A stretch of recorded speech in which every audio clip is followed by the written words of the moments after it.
নমস্কার সবাইকে। সৌভাগ্যের একমাত্র দিশারি অনুষ্ঠানে আপনাদের স্বাগত। আমরা যারা টিভির উল্টো দিকে বসে রয়েছি প্রত্যেকেই আমরা পুজো পার্বণে বিশ্বাস রাখি। আমরা প্রত্যেকের বাড়িতেই দেখবেন অধিষ্ঠিত দেবীর মূর্তি আছে, তার আসন আছে, একটা নিত্য নৈমিত্য পুজো কর্মাদির মধ্যে থেকে আমরা চলি। আমরা যারাই পুজো কর্ম করে না তাদেরকে আমরা অনেক ক্ষেত্রে নানান রকম বিশেষণে বিশেষায়িত করি। কেউ বলে উচ্ছৃঙ্খল হয়ে গেছে, কেউ বলে নাস্তিক, নানান রকমের ট্যাগ আছে। কিন্তু ম্যাক্সিমাম অফ পিপল, আমাদের সোসাইটি যারা সমাজবদ্ধ জীব, তারা আমরা পালন করি। হিন্দুরা যখন দেখবেন যে স্বস্তিক চিহ্ন, ওম চিহ্ন বা মোদক চিহ্ন এগুলো ব্যবহার করছেন, this are the symbol of Ganapati. আমি যার কথা বলছি বুঝতে পাচ্ছেন, সিদ্ধিদাতা গণেশের কথা বলছি। গণপতি, বিনায়ক, আপনি শুনেছেন নামগুলো, মহারাষ্ট্রে লম্বোদরায় আপনি নামগুলো শুনেছেন। আমরা গণেশ পুজোর কথা বলছি এবং আপনারা জানেন যে আজকে এই মুহূর্তে যার অনুষ্ঠান করছি রাজশ্রীদির অনুষ্ঠান, তার অনুষ্ঠানের ইন্ট্রোডাকশানে আমি তো তখন 2011-তে এসছি এখানে, তখনও আমি শুনছি, তার কারণ উনি তার অনেক আগে থেকে অনুষ্ঠান করেন, যে জ্যোতিষতন্ত্রে তন্ত্রোক্ত গণেশ সাধিকা রাজশ্রীকে স্বাগত জানাচ্ছে অনুষ্ঠানে। এটা আমরা বলে শুরু করি, অর্থাৎ রাজশ্রীদি নিজেও একজন গণেশ সাধিকা, দীর্ঘদিন ধরে গণেশের পুজো অর্চনা তিনি করে আসছেন। তো আজকে আমরা মূলত জানবো এই যে তন্ত্রোক্ত যে রূপ, তান্ত্রিক রূপ গণেশের, রূপ ব্যাখ্যা বর্ণনা এবং সঙ্গে তান্ত্রিক পুজোর আধার কি কিভাবে আছে। আমি স্বাগত জানাবো জ্যোতিষতন্ত্রে তন্ত্রোক্ত গণেশ সাধিকা। আজও একই রকমভাবে ইন্ট্রো করছি। রাজশ্রীদিকে স্বাগত জানাই আজকের অনুষ্ঠানে। স্বাগত রাজশ্রী। সিদ্ধিদাতা গণেশকে প্রণাম করে শুরু করছি। দেখুন, আমি এই যে গণেশ সম্পর্কে যে বইগুলো বলবো, এর মধ্যে উচ্ছিষ্ট গণেশের পুজোর কথাও বলবো, যেখানে এটো মুখে গণেশের পুজো করতে হয় বলবো। আমি এই যে জিনিসগুলো বলছি এর মধ্যে আজকে হয়তো থাকবে না, বাট অন্য দিনে থাকবে। দেখুন, হ্যাঁ, গণেশ সম্পর্কে বলতে গেলে যেটা বলা হয়, তিনি খর্ব স্থূলকায়, তিনি গজেন্দ্র বদন, লম্বোদর সুন্দর, বদন হতে খরিত মদ গন্ধে লুব্ধ অলিকুল তার গণ্ডস্থলকে ব্যাকুল করেছে। তিনি দন্তের আঘাতে শত্রুগণকে বিদীর্ণ করে তাদের রক্তে সিঁদুর বর্ণ ধারণ করেছেন। দেখুন, গণেশকে আমরা শুধু জানি যে সিদ্ধিপ্রাপ্তি এগুলোর দেবতা, কিন্তু তিনি কিন্তু শত্রুনাশও করে থাকেন। শত্রুনাশেরও গণেশের রূপ আছে। এবং সেই শৈলসুতাসুত গণপতিকে জানাই প্রণাম, যিনি সকল কর্মের সিদ্ধিদাতা এবং সর্বাভীষ্ট প্রদানকারী। সমস্ত রকম অভীষ্ট কিন্তু তার কাছে চাইলে পাওয়া যায়। এবং গণেশ দেবগণের আদিতে বিরাজমান, তাকে ভিন্ন কোনো মহৎ কাজই সাধিত হয় না। বীর্য, জ্ঞান, পালন, বিকাশ, নানা শক্তির সমাহার রয়েছে তার ভিতরে। গণেশ পুরাণের অভিমত, গণেশই পরম ব্রহ্ম স্বরূপ। এই কথাটা কিন্তু খুব গুরুত্বপূর্ণ কথা, এটা মাথায় রাখবেন যে গণেশ পুরাণের অভিমত গণেশই পরম ব্রহ্ম স্বরূপ। ইন্দ্রাদি দেবগণ ও মুনিগণ তাকে হৃদয়ে স্মরণ করেন। তিনি ওঙ্কার রূপী ভগবান এবং জনগণের নায়ক বলে অভিহিত। তিনি সর্বকার্যে সর্বাগ্রে পূজিত হন। একদমই, এটা বিরাট ব্যাপার, সর্ব অগ্রে পূজিত হন তিনি। মানে বছরের প্রথমেও আমরা কিন্তু সিদ্ধিদাতা গণেশের পুজো দিয়ে বছর শুরু করি, বাংলা বছরের একদম প্রথমে। আচ্ছা, এবার আপনাকে একটু জানতে চাইবো, এই যে মনস্কামনা পূরণে গণেশ পুজোর ক্ষেত্রে একটা শক্তিশালী তান্ত্রিক পুজো রীতি প্রচলিত রয়েছে, তো সেটা যদি একটু বলা যায় আমাদেরকে। দেখুন, গণেশ সিদ্ধিদাতা, গণেশের বৈদিক পুজো কম বেশি অনেকেই করে থাকেন। গণেশের সবচাইতে শক্তিশালী তান্ত্রিক প্রয়োগ বা পুজোর কথা যদি বলা হয়, তাহলে বলতে হবে গণেশের উচ্ছিষ্ট গণেশের পুজোর কথা। কিন্তু আজকে আমি উচ্ছিষ্ট গণেশের পুজোয় আসবো না, অন্যদিন আমি এটা নিয়ে আলোচনা করব। ওভারঅল একটা জিনিস জানবেন, এই গণেশকে ডাকা, গণেশের বন্দনা করা, এটা কিন্তু গুরুমুখী পূজা। গণেশের নানান রকম পুজো হয়, যেমন সংকট নাশন গণেশের পুজো, যেটা অনেকেই জানেন, যারা আমার ক্লায়েন্ট তারা অনেকেই জানেন। সংকট নাশন গণেশের পুজো করে যথেষ্ট সাফল্য তারা জীবনে পেয়েছেন। কেউ পড়াশোনার ক্ষেত্রে, কেউ অর্থের ক্ষেত্রে, কেউ চাকরি পাওয়ার ক্ষেত্রে। অসম্ভব সংকটনাশন গণেশের পুজো যে কোনো মনস্কামনা পূরণ করতে পারে। যে মনস্কামনা নিয়ে সংকটনাশন গণেশের পুজো করা হবে, সেই মনস্কামনা কিন্তু পূর্ণ হবে। এর সঙ্গে রয়েছে সৌভাগ্য গণেশের পুজো। এই সৌভাগ্য গণেশের পুজো, এটাও কিন্তু খুব পাওয়ারফুল পুজো, এবং সৌভাগ্য গণেশের যে মন্ত্রটা, সেটাও খুব পাওয়ারফুল মন্ত্র।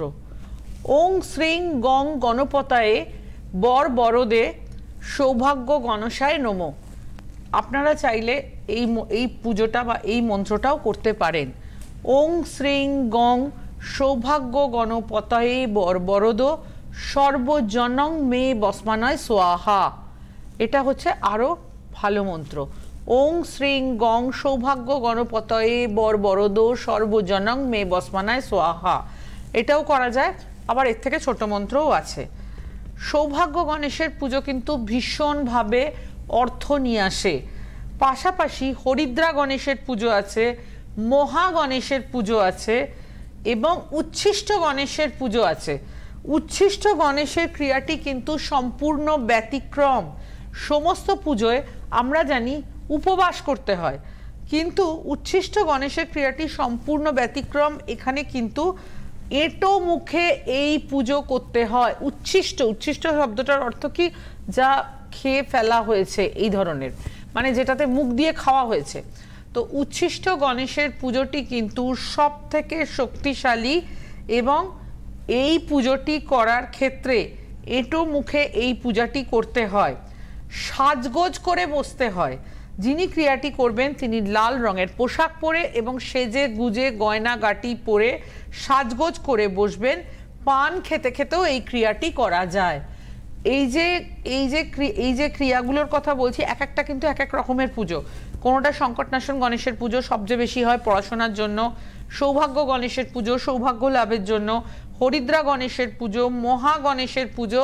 কিন্তু উচ্ছিষ্ট গণেশের পুজো হচ্ছে সমস্ত পুজোর থেকে আলাদা, যেখানে এঁটো মুখে, অর্থাৎ কোনো কিছু পান করতে করতে, কোনো কিছু করতে করতে, খাবার খেতে খেতে, খাবার বলতে অবশ্যই নিরামিষ খাবার, এবং কিছু পান করতে করতে এই পুজো করা হয়। এই পুজোটা সবচেয়ে শক্তিশালী। এবং এই যে পুজোটার কথা বলছি, উচ্ছিষ্ট গণেশের পুজো, উচ্ছিষ্ট গণেশের পুজোয় সর্বমনস্কামনা পূর্ণ হয়। এমন কোনো মনস্কামনা নেই যেটা উচ্ছিষ্ট গণেশের পুজোয় পূর্ণ হয় না।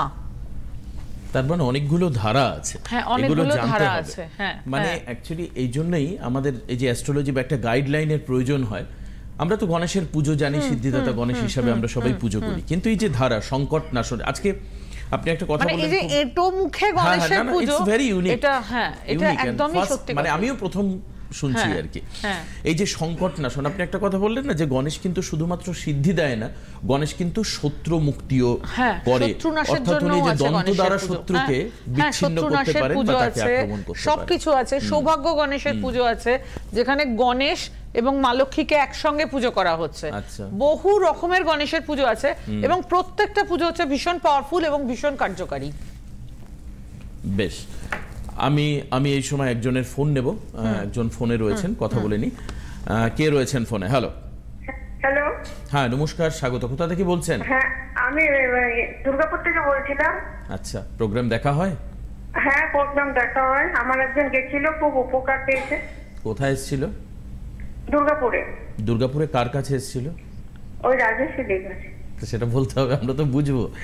বেশ, কি বিষয় এসেছিল একটু বলুন। ওর বিয়ে হচ্ছিল না, বিয়েগুলো ম্যাচিউর হচ্ছিল না। মানে পরপর দেখাশোনা হচ্ছিল কিন্তু ম্যাচিউর করছিল না। এই সমস্যা শুধু আপনার নয়, প্রচুর মানুষের বাড়িতে এই সমস্যা আজও স্টিল এখনো। দেখাশোনা হচ্ছে না, কেউ আসছে না, প্রশংসা করে যাচ্ছে না তা নয়, কিন্তু শেষমেশ কাজের কাজটা হচ্ছে না, এটা হয়। এটার জন্যও কিন্তু একটা আছে গৌরী বিনায়ক পুজো, মাতা পার্বতী এবং গণেশের মিলিত পুজো। বিবাহে যাদের প্রবল বাধা তারাও কিন্তু সেটাকে করতে পারে, কাজে লাগাতে পারে, যাদের বিবাহে প্রবল বাধা। বেশ, যাও, এখন যার বিয়ে হয়েছিল তিনি ভালো আছেন তো, আপনি জানেন সেটা? হ্যাঁ, সে ভালো আছে। আমি আজকে ভাই সম্বন্ধে জানবো। কার সম্পর্কে? ভাই? হ্যাঁ। বেশ, ঠিক আছে, জানাবেন আপনাকে। দিদি, আপনি ভাইয়ের জন্ম তারিখ বলুন। হ্যাঁ, 22/4/1994। 22/4/1994। হ্যাঁ। সময়? ভোর 5টা, সকাল। বাঁকুড়া।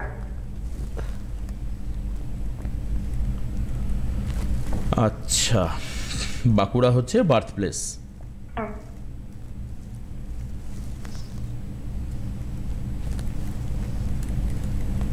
ঠিক আছে।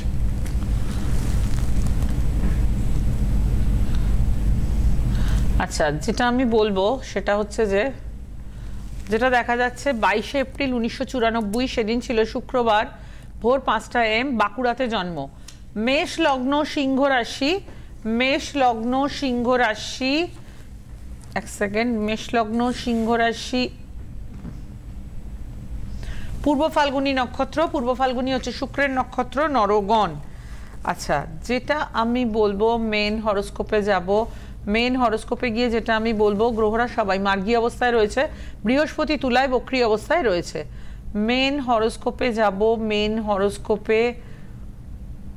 মেন হরোস্কোপে যেটা দেখাচ্ছে, লগ্নে রবি তুঙ্গস্থ অবস্থায় রয়েছে, তো যথেষ্ট ভালো পয়েন্ট।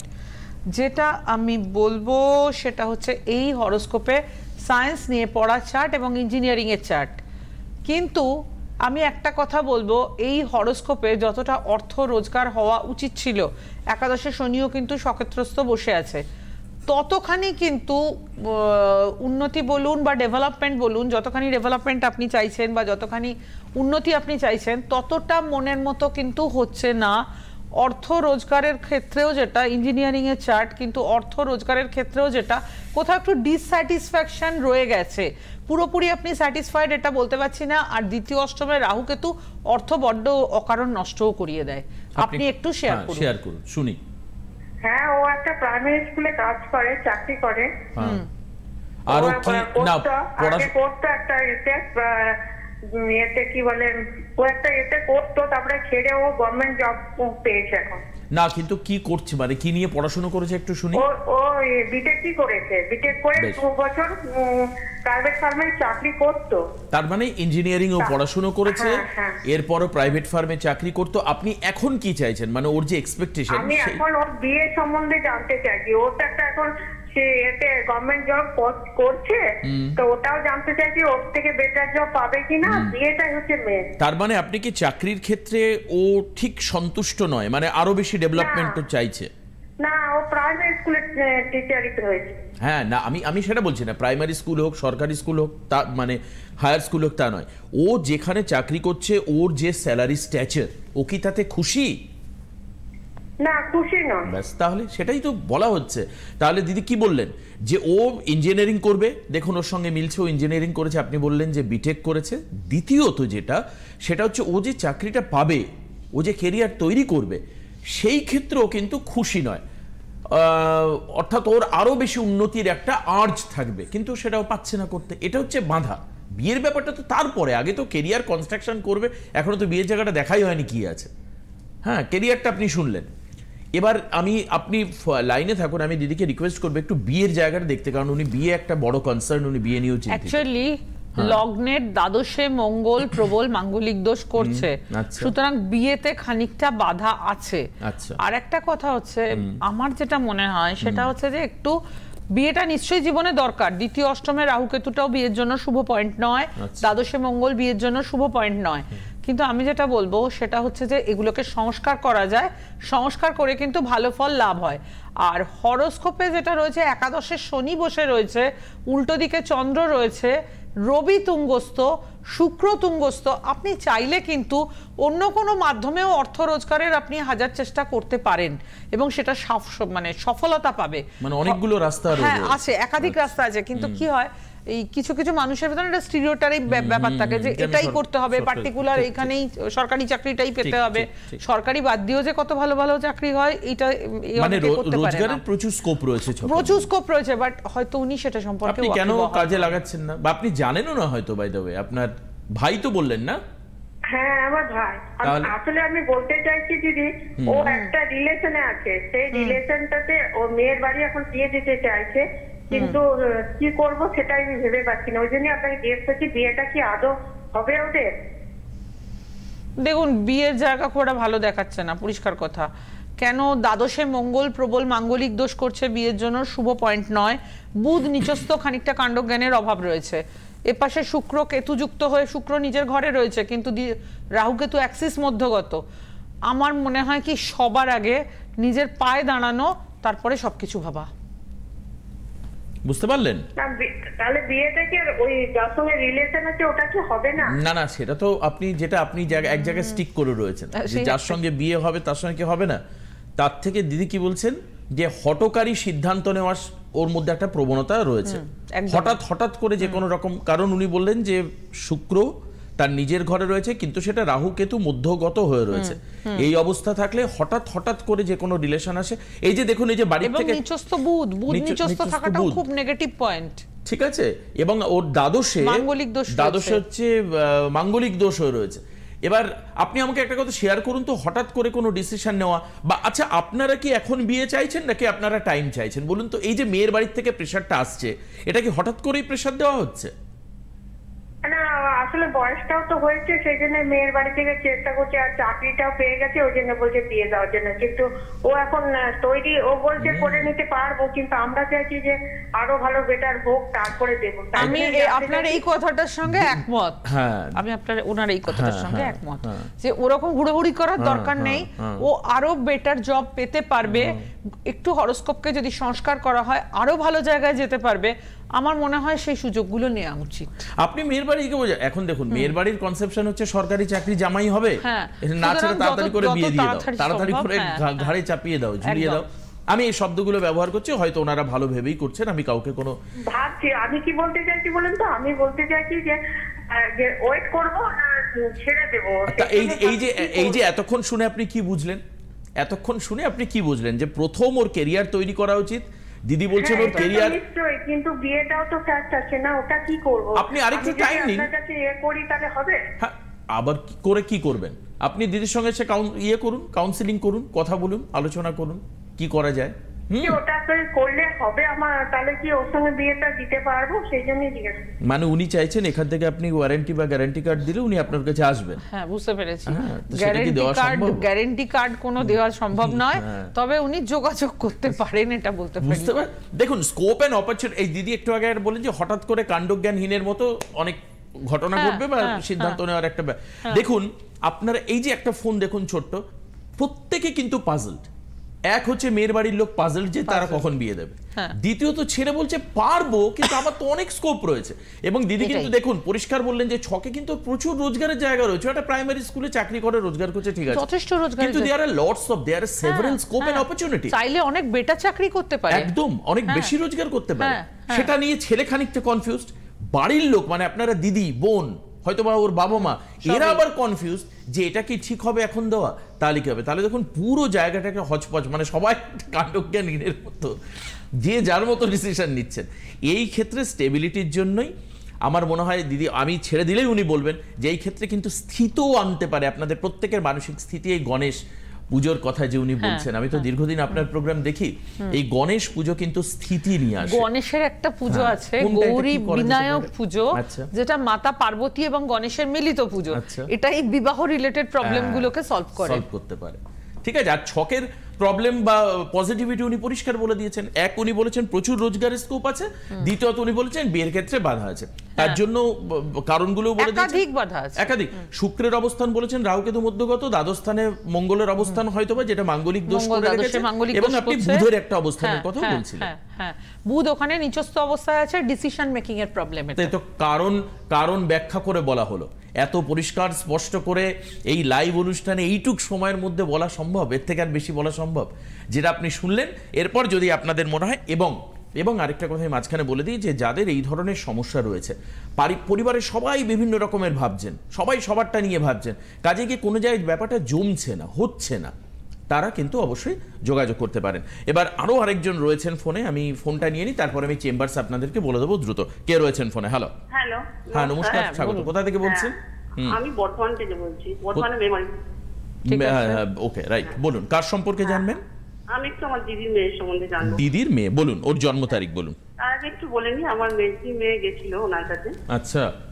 ওনার বিয়ে হচ্ছিল না, ওর তাও বিয়ে হচ্ছিল না। আচ্ছা। ওর দিদি কিছু নিয়ম বলেছেন, তার দিদি সেগুলো খুব নিষ্ঠা করে এখনো পালন করে যায়। দিদি মেয়ের খুব ভালো জায়গায় বিয়ে হয়ে গেছে, ভালো আছে এখন। ভালো আছে? হ্যাঁ, খুব ভালো আছে। আচ্ছা, ঠিক আছে। আমার এই ছোট মেয়ের জন্য একটু জানছি। হ্যাঁ, ডেট অফ বার্থটা বলবো? হ্যাঁ, ডেট অফ বার্থ বলুন। হ্যাঁ, 2/12/98। 2/12/98। হ্যাঁ, সময়? হ্যাঁ, সকাল 4:30। ভোর 4:30 তো? হ্যাঁ, ভোর। ভোর 4:30। হ্যাঁ, কোথায়? বর্ধমান মেমারি। হ্যাঁ, বর্ধমানের মেমারি। বর্ধমানের ও মেমারিতে হচ্ছে। বর্ধমানের মেমারি, ওকে, বর্ধমানের মেমারি। ঠিক আছে।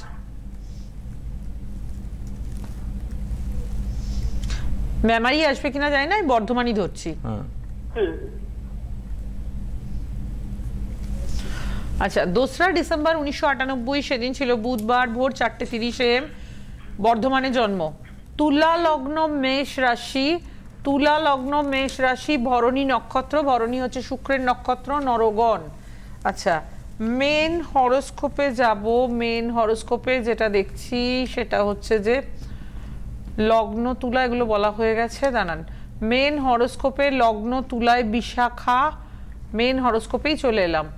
আচ্ছা, লগ্ন তুলাতে বিশাখা, হরোস্কোপে বুধ বৃশ্চিকে বক্রী অবস্থায় রয়েছে, হরোস্কোপে শনি মেষে বক্রী অবস্থায় রয়েছে এবং নিচস্থ অবস্থায় রয়েছে, হরোস্কোপে বেশ কিছু গ্রহ বক্রী রয়েছে। যেটা আমি বলবো সেটা হচ্ছে যে এই হরোস্কোপে যেটা দেখাচ্ছে সেটা হচ্ছে যে পড়াশোনার ক্ষেত্রে স্টুডেন্ট ভালোই হওয়ার কথা, কিন্তু হরোস্কোপে যেটা দেখাচ্ছে যথেষ্ট হায়ার স্টাডিজ হওয়ার কথা, কিন্তু দেখা গেল এমন কোনো সাবজেক্ট চয়েস করা হলো যেটার হয়তো ততটা প্রসপেক্ট নেই।